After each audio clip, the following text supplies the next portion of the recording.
Um, so I'm going to basically just hint at a construction that increases the gap of a classical Hamiltonian, or in other words, it shows the construction of Irit-Dinur for the PCP theorem, which the nice thing about it is that it's very simple. So just a few, like maybe 6 hours to a graduate is enough to show it. I will show what I can in half an hour. So what we actually show, we start with a constraint graph. Maybe you have a feeling of what it is, but I'll define it in a minute. It's a graph. It's a graph on n vertices with some constraints.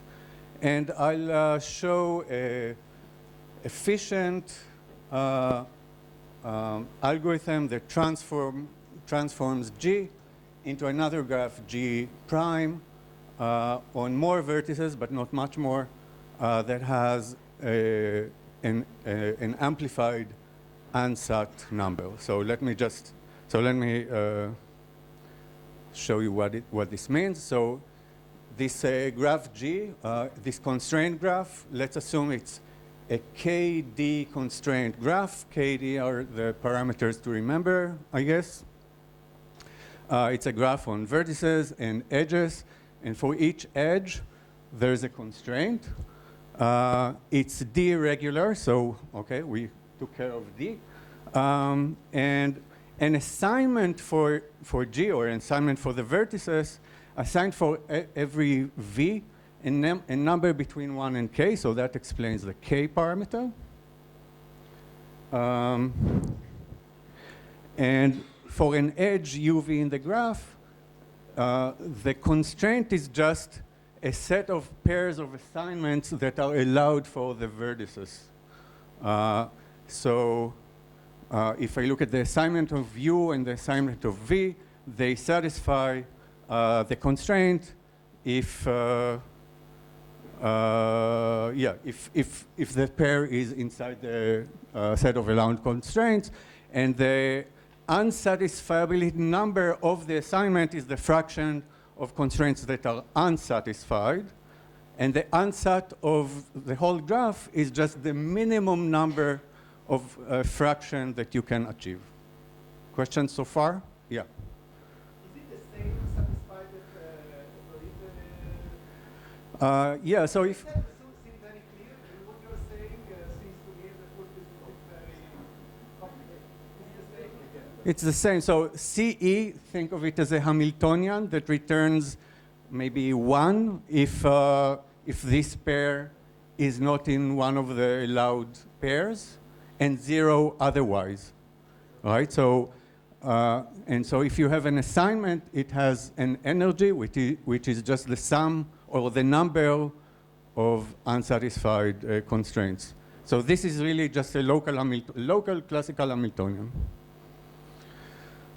It's over bits of dimension k rather than bits. Right, yes. Yeah, I mean, local Hamiltonian, yeah, I mean, yeah, it's not about, yeah, it's not over bits, it's over assignments of constraints which can take k values instead of 2. Actually, that's not very essential. I could make it 2 if I really wanted. But no, but that I would have to make you pay in other places. So, okay. So now we know what G is. Let's talk about the ansat amplification reduction. Let's talk about what we want. So we want to translate G to G prime, and we have 2 properties for it to be an amplifying reduction. One is that if the ansat of G is 0, meaning you can assign the vertices such that all constraints are met, then there is an assignment for the variable of G prime, which also have the same property. So 0 ansat is preserved. And on the other hand, if the ansat of G is it could be extremely tiny. 1 over n squared is actually the smallest it could be because there are at most n squared edges. So this just means if it's 1 over n squared, that means there's one edge that's unsatisfied. So if you cannot satisfy all edges, but maybe you can satisfy all but one, in G prime, whatever assignment you take, it will not satisfy at least maybe 10% of the edges. So that's what I want. Yeah, and the rest of the talk is about how to actually do it. There are, and here is the whole reduction. Just repeat these two steps, log of n times, it's actually 3 steps. We'll see the third in a second. First is a preprocessing step, which just takes G and makes it nicer. I will not talk about it unless you ask me. It's not that I don't want to talk about it, unlike... So I don't also want, I will not talk now about what makes it nicer. Let's just forget about it, and then when we see that things, if you notice that some things don't work, then you can ask me and I'll tell you, yeah, that actually works because of the first step. Okay, so the 2 important steps are gap and amplification, where we get from the ansat of G to a new graph where the ansat is multiplied by T, and T is a parameter that I can choose. It's going to be constant throughout this process, but I can choose any constant T that I want. The size of the graph grows, so if I choose T to be really large, the size will grow dramatically, but it's just by some number that depends on K, D, and T. So if they are all constants, the size just blows up by a constant. I don't like this, but I have to agree to it. And the other property is that the new graph, each vertex has a lot more assignments than in the original one. So if the original one had K, the new one has for every vertex K to the D to the T possible assignments, and that's bad. I'm not happy about it. This is me. But the next step will hopefully take care of it. So the next step is called the alphabet reduction, or you can think of it as the K reduction, in which I take a graph with K very large and apply a new transformation. The ansat will get a little bit worse. It will be divided by 1,000, but this 1,000 is this constant, 1,000. So if T is much larger than 1,000, I'm still okay, so not very happy, but fine. The size of the graph also, again will grow by a constant factor, and the new K will be the original K that I started with, and so I'm happy because I can now start the process again. Each time I'm increasing the gap by a factor of maybe T over 1,000. If I do it log n times, I get to a constant. Yeah, I wanted to make a remark for the physicist here. This looks very much non-physical, but in fact, what Guy is doing here is something that looks like a renormalization group flow. So because you were going to make this remark? No, but you can say it when I show the... Okay. Yeah, so okay. Now it just doesn't look like anything. It's just the properties of the general properties of the transformations that I'll do to the graph without showing anything about them yet. T is a constant that I choose, and in the what I call the second step, I amplify the ansat by T. So I choose T to be large, maybe 10,000.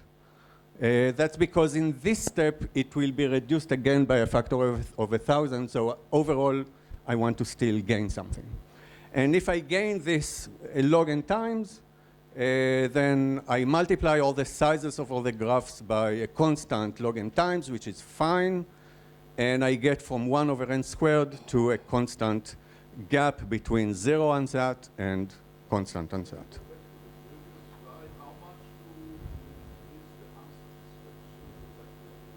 By a factor of t. So whatever it was, so whenever I apply step 2, I start from something and get to t times that thing.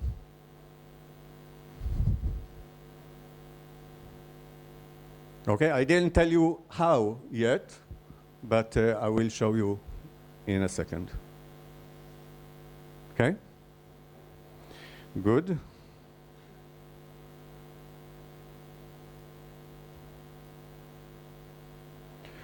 Okay. How do I amplify? I want to go from G to G prime. First of all, the set of vertices in G will be the same in G prime. I'm not going to change the vertices. However, I am going to change the range of assignments for them. And here I'm just showing you how I think about the new assignments. So if U is a vertex, its assignment is a number between 1 and k. In G prime, the assignment for U is going to be an element of k to the d to the t. So basically, d to the t different assignments from the old graph. And the way that I get it is by taking a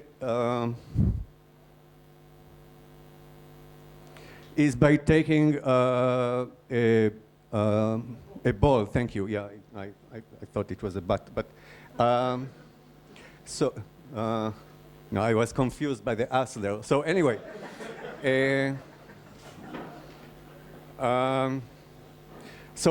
I take a ball of radius t around U. And I think of the new assignment for U as an assignment, so the new assignment for U actually gives an assignment for all the vertices around U in a ball of radius t, where by radius I mean the radius as in terms of how many path length in the graph that you need to get to them. Okay, so many more assignments. An assignment for U in G prime is actually an assignment for a whole ball around U in the old graph. Good, so these are the assignments. Now I need to tell you what the edges and constraints are. And that's in the next slide.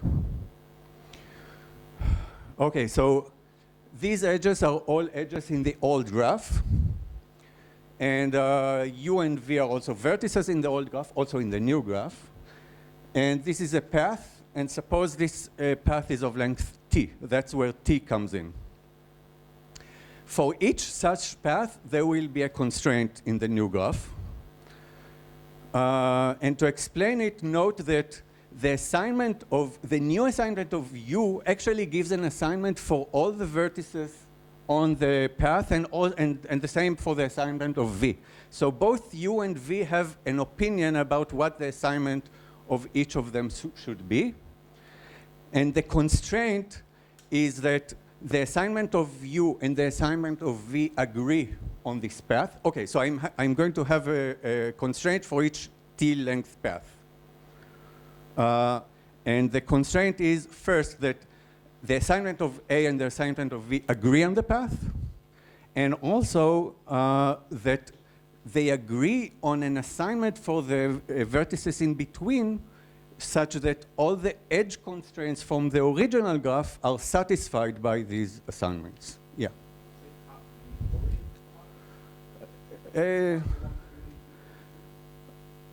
So it's a. I'm not sure I follow the questions. Maybe offline. Yeah.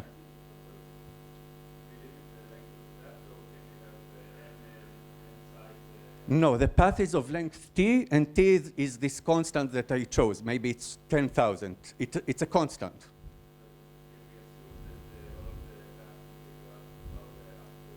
No, it's definitely not true. There are going to be longer paths. But for longer paths, I will not have constraints in the new graph. So, yeah.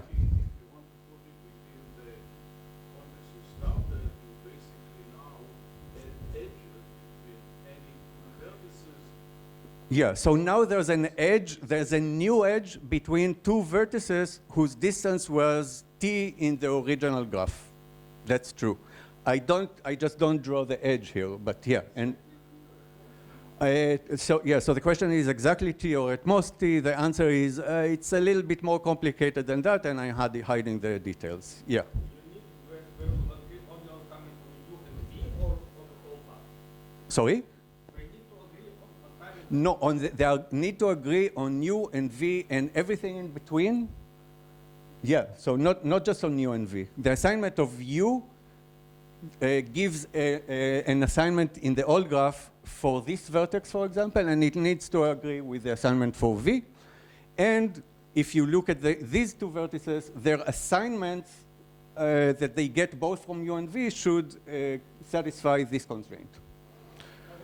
Guy, if there is a a W, a distance t or less from both U and V, they don't need to agree on it. Yeah, so I mean, there's no reason not to ask that they agree on everything, but also I don't need it for the proof because I'm not showing the proof. But also Irit doesn't need it. Okay, so but instead of a proof, these are waves. I'm going to wave a proof. So why is the unsatisfiability amplified? Why does it grow by a factor of roughly t? I'm going to show you the reason, but not the proof. I mean, it has some correlation with the proof. So look at this edge. No, just an arbitrary edge on the path. There was no, in the original graph, maybe the unsatisfiability was maybe epsilon. So there was no way of satisfying, like any assignment, for any assignment, there were epsilon fraction of the edges that were unsatisfied, right? And so if this is actually a random constraint, and this is a random edge on that constraint, then this is a random edge from the original graph. And for any assignment, this edge was unsatisfied with probability at least epsilon.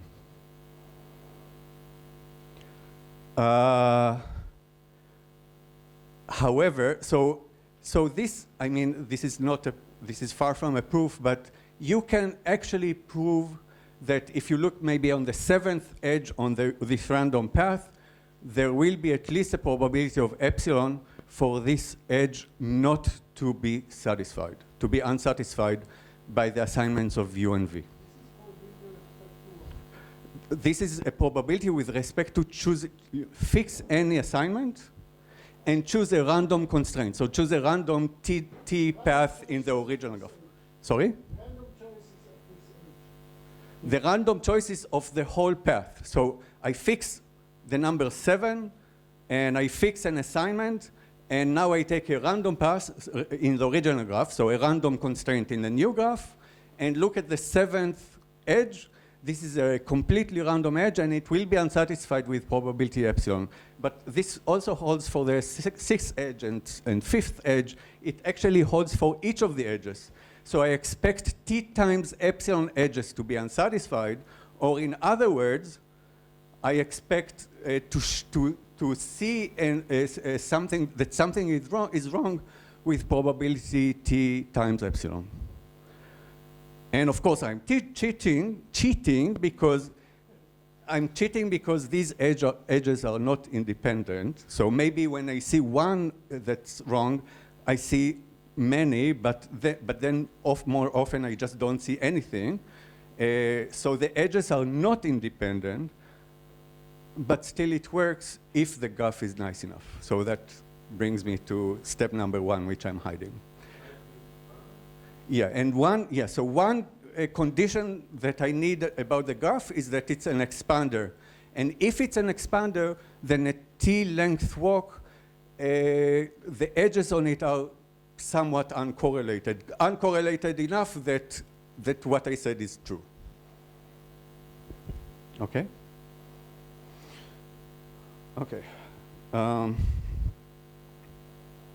Good, so I managed to convince you that maybe there is a proof here that this step amplifies the ansat by a factor of roughly t.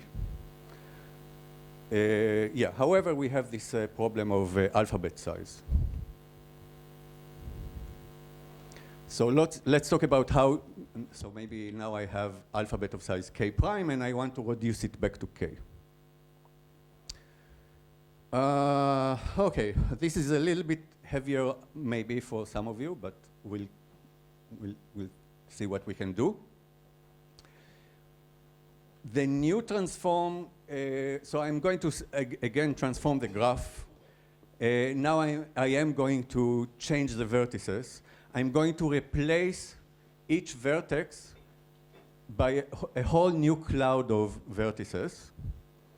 Never mind what are the indexes of the elements in this cloud, but I replace each vertex by many others. The assignment for each of the, this is supposed to be x, the assignment to each new vertex that replaced u is a binary assignment, just 0 and 1. So I promised that I will reduce the alphabet. I reduced it as far as it can go.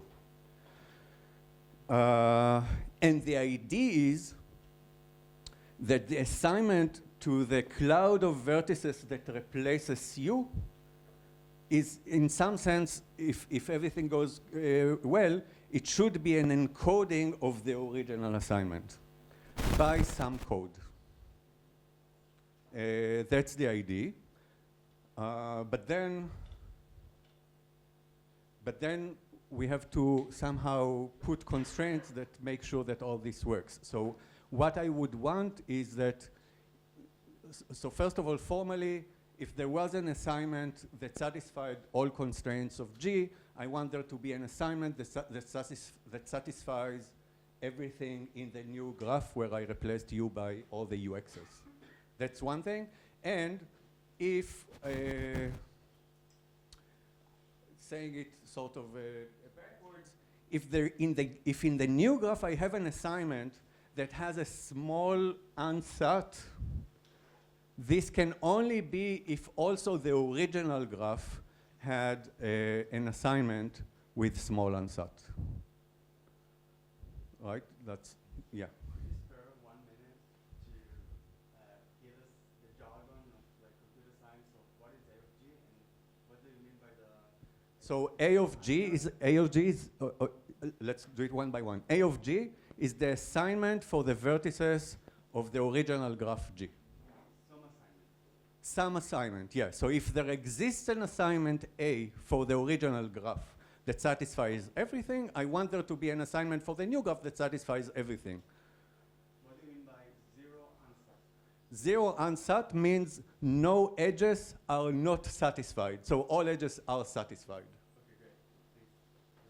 Thanks. Yeah, and I want that if every assignment to G ansat a lot of edges, then so will any assignment to the new G. I guess I started from G prime. But anyway, oh yeah, so this should be G prime. And another way to say it is that if there is an assignment for G prime which satisfies almost all constraints, then there exists also one for the original graph that satisfies almost all constraints. So in our language, epsilon ansat means? Means energy, there exists a state of energy epsilon. Epsilon times m. Epsilon times m, yes. Fraction, yeah, whatever, yeah. Okay, but let's say the second thing more closely. What will actually happen is that if I have an assignment for the new graph that satisfies almost all constraints, actually, what it will mean is that the assignment for the cloud of each mu will be very close to a true encoding of some assignment to u. And not only that, if I take all these assignments to u by decoding the a tag, the a prime, then these assignments will actually satisfy almost all of the original constraints. So yeah, so this is what I want from the encoding. Yeah. So also, like your clarification on the definition above, do we want to find, I was thinking we want to find that there is a gap, like that every assignment A of G would give at least 1,000 epsilon answer. So Or is there one that gives a lower answer value? Then what simplification of the gap did we get? So, okay, I mean, if you start from an assignment to the original graph, and you encode it, you will get an assignment for the new graph that has the exact same ansat parameter. The problem is there might be assignments for the new graph that are not generated by truly encoding an assignment for the old graph. And they maybe have an even better ansat. Maybe they can satisfy all the constraints. And I want to say, no, that's not going to happen. Right? So I need to say that if A prime for the new graph satisfies almost everything, then actually it is an encoding of an original assignment, and that assignment is satisfying. So that's what I want to say, and I have no minutes to say it, right? I have, how much time do I have? Truly? 1 minute. 3 minutes. 3 minutes. Okay, she took 15. So anyway, here is the I'll tell you what the encoding is.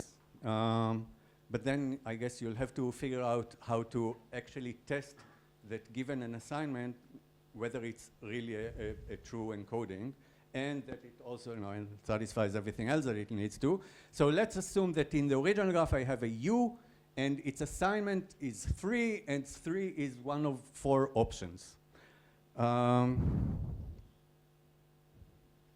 Here is some of the new vertices that I'm generating.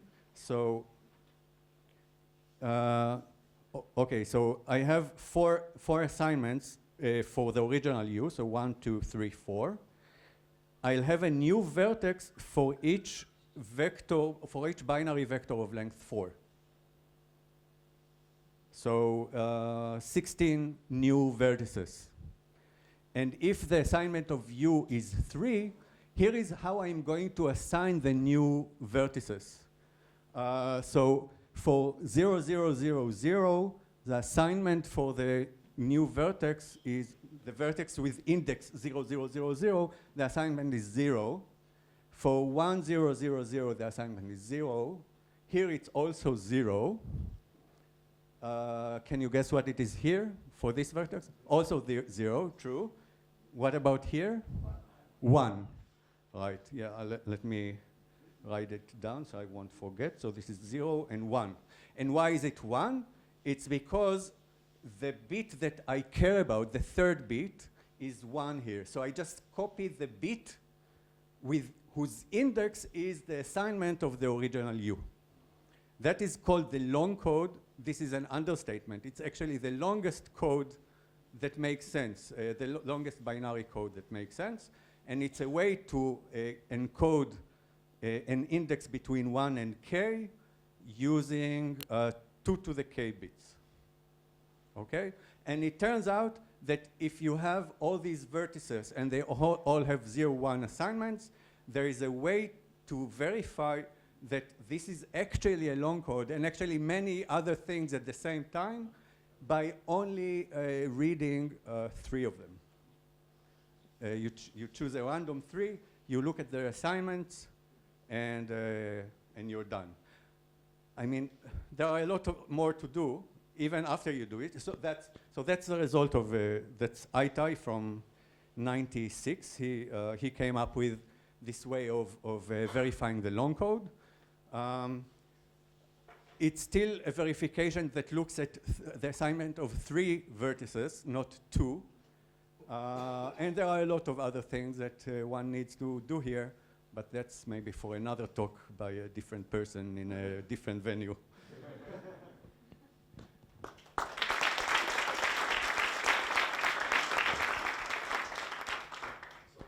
But I know that there are some improvement. What's the world record now? Recently, Mixer, I think, did something.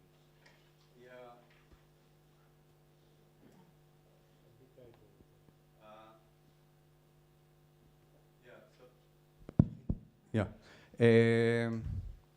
So I think even in, so this is from Irit's paper, and she gets n to the c for some constant c, although she could, and she did in the paper, also show how you can start from not just a general graph, but something better, and get a PCP of size, not n to the c, but n times maybe 2 to the log n to a power which is less than 1. And I think the best thing is maybe n times polylog n. I don't remember. That's what Mintzer has.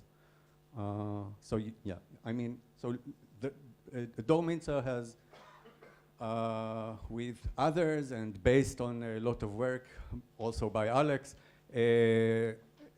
they have a new construction based on high dimensional expanders, and they get a similar result, but for a smaller blow-up, not from n to n to the c, but from, I think, n to from n to n times polylog n, but I can't commit to that.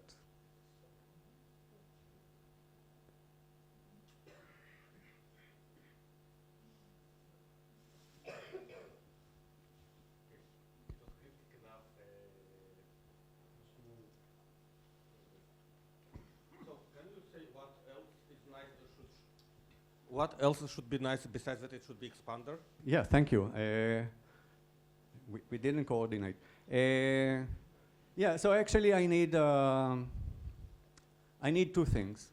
One is that the graph is an expander, and one way to do it, if it's already a D-regular graph, one way to make it an expander, if you don't, I mean, if you know what an expander is and you know expander constructions, then you just add constraints that don't demand anything, but that they have the structure of an expander graph. And if you don't know what an expander graph is, just add constraints that are always satisfied in a random way. Just add random edges, maybe the same number of edges that you have, add new random ones, and that should make the graph into an expander with high probability. So that's one thing that I need. The other property that I need, even before that, is that the graph is D-regular, and more importantly, that the degree of, so that each vertex has only D constraints that touch it. And the way that you achieve that is by using another expander, but that's not for now. I can happily show anyone that is interested. Maybe you want to say one word about why it fails quantumly? No, but maybe you do. I don't really, I mean, okay, there's, you can talk a lot about it, but, okay, you didn't talk about consistency checks exactly, right? Well, in the gap amplification step, you have U and V that share a view about what other vertices should be assigned. And one of the things that you check is that they are consistent in their view. So yeah. So just to connect it to what I talked about in globally entangled case, etc. These consistency checks are really something that's a big problem. So the whole, basically the idea in Guy's sketch is to use a lot of local redundancy, and then make sure that these local So redundancies it's similar are to the so it's similar to the problem that Kitaev solves by adding a clock. Right, it's similar to this problem, but the problem is that we don't know how to solve it in this case because the amplification, this, like I said, it's like a renormalization group. It's like a coarse graining thing, just the opposite, but it's local. And Kitaev's solution was a very global solution. If you try to do it locally, we are stuck. We don't know how to do it.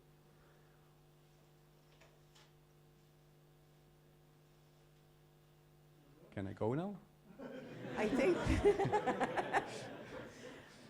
I suggest we take until 5:30 so that we can breathe a little bit. Okay, goodbye.